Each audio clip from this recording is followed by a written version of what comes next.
Di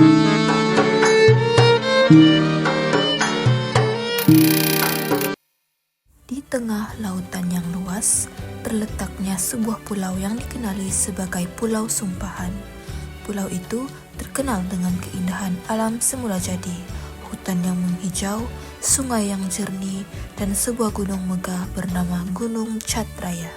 Menurut legenda lama, gunung tersebut pernah menjadi tempat tinggal seekor ular gergasi bernama Catraya. Ular itu dikatakan sebesar batang kelapa, bertubuh panjang, dan sangat kuat sehingga mampu membelit mangsanya dengan mudah. Namun begitu, sehingga hari ini tiada siapa yang mengetahui sama ada ular itu jantan ataupun betina. Walaupun kisahnya menakutkan, ular itu tidak pernah mengganggu penduduk kampung.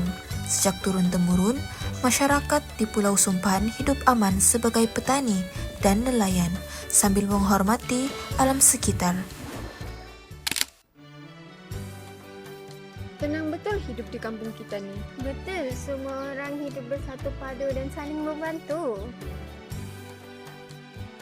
Sedang penduduk kampung berbual dengan gembira, tiba-tiba suasana menjadi sunyi apabila Tok Ketua datang dengan wajah yang serius.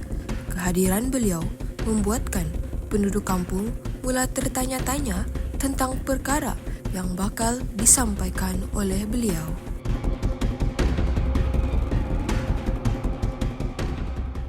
Penduduk kampung sekalian, saya ada berita penting. Gunung Catraya akan menjadi kawasan pelancongan besar. Pelancongan? Jadi, macam mana dengan tanah kami? Kalau kita terus hidup dengan cara yang lama, sampai bila pulau ini nak maju? Dengan pembangunan ini, kita dapat memajukan sistem ekonomi kampung. Kami bukan menolak kemajuan, tapi jangan abaikan nasib rakyat kampung. Pembangunan memerlukan pengorbanan. Jangan kerana takut berubah, kita terus ketinggalan. Legenda ular Catraya yang menjadi penunggu Gunung Catraya menjadikan Pulau Sumpahan semakin terkenal dalam kalangan pelancong dari dalam dan luar negara. Ramai pengunjung datang untuk melihat keindahan gunung itu sambil mendengar kisah misteri tentang ular gergasi tersebut. Oleh sebab popularitinya semakin meningkat, pihak pemerintah bercadang untuk membangunkan Pulau Sumpahan sebagai sebuah pusat pelancongan bertaraf antarabangsa. Rancangan pembangunan itu mula menimbulkan kebimbangan dalam kalangan penduduk kampung. Kamu rasa kalau gunung itu diteroka, macam mana dengan kebun kita? Saya dengar-dengar lah kan. Mesti banyak pokok yang akan ditebang. Lepas tu, tanaman pun akan mati sebab pihak berkuasa kata hari tu mereka nak bina hotel. Dulu orang tua pernah berpesan tentang ular di Gunung Catraya tu. Betul, ibu saya pernah kata gunung tu bukan gunung biasa. Jadi, kita patut buat apa? Kamu rasa?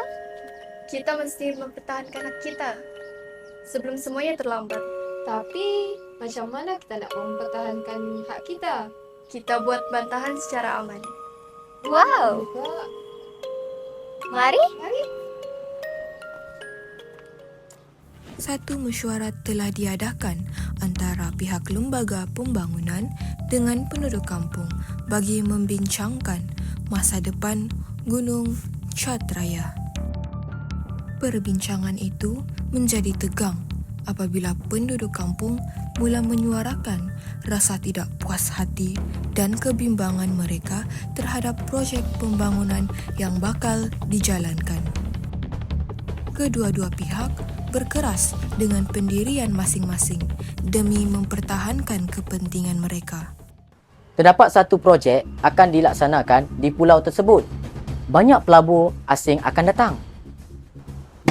Tok Ketua, saya tak setuju jika tanah kami ini dirampas.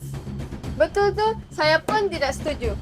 Tok Ketua tahu kan, kami hanya bergantung pada hasil dalam kampung ini. Betul. Kamu semua perlu berkorban demi pembangunan ini. Kemajuan tidak akan datang kalau semua orang asyik membantah. Pembangunan sepatutnya tidak menyusahkan rakyat. Kamu hanya memikirkan tentang kampung kecil ini saja. Dan Tuan hanya fikir tentang keuntungan. Tuan tak fikir kepentingan penduduk. Saya ketua lembaga. Saya tahu apa yang terbaik untuk pulau ini. Keadaan menjadi semakin tegang apabila kedua-dua pihak tidak mahu mengalah.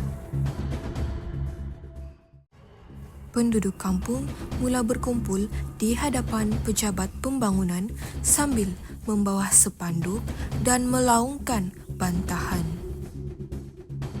Wajah mereka penuh dengan rasa marah dan kecewa kerana Gunung Chatraya yang menjadi tempat tinggal serta sumber kehidupan mereka bakal dimusnahkan demi pembangunan.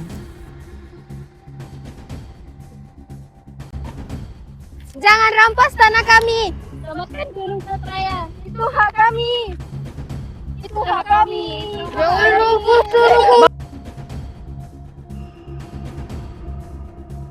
Awak bertenang semua, mari saya bawa kamu semua jumpa dengan Tok Ketua. Tok Ketua kat mana? Tok Ketua ada dekat rumah.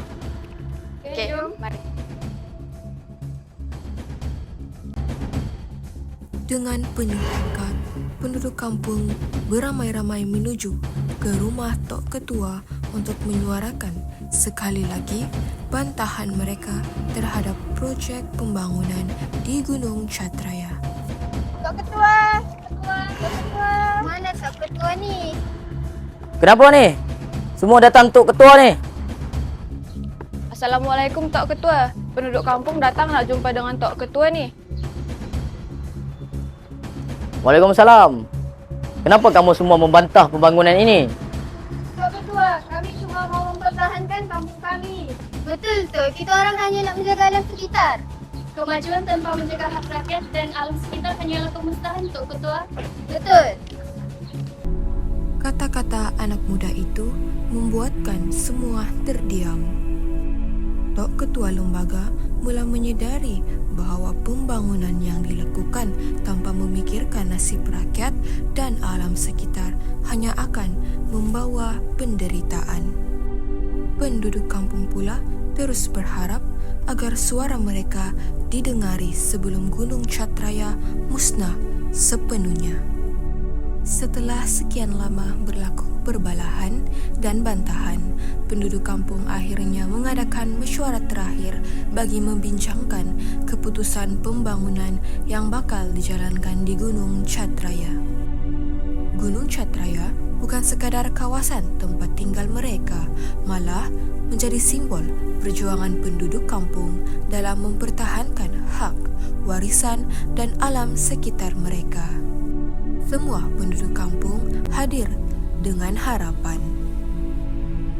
Minta maaf semua. Mungkin aku terlalu memikirkan tentang pembangunan ini tanpa menyedari kesusahan rakyat yang hadapi. Kami cuma mahu kehidupan kami terjamin, Pak Ketua. Betul tu, pembangunan yang baik dapat menjaga alam sekitar dan manusia. Betul. Akhirnya, semua pihak mula sedar bahawa kemajuan bukan sahaja tentang pembangunan dan keuntungan, tetapi juga perlu diseimbangkan dengan kebajikan rakyat serta pemeliharaan alam sekitar. Gunung Chatraya menjadi bukti bahawa suara masyarakat dan keindahan alam harus dihargai demi masa depan yang lebih baik.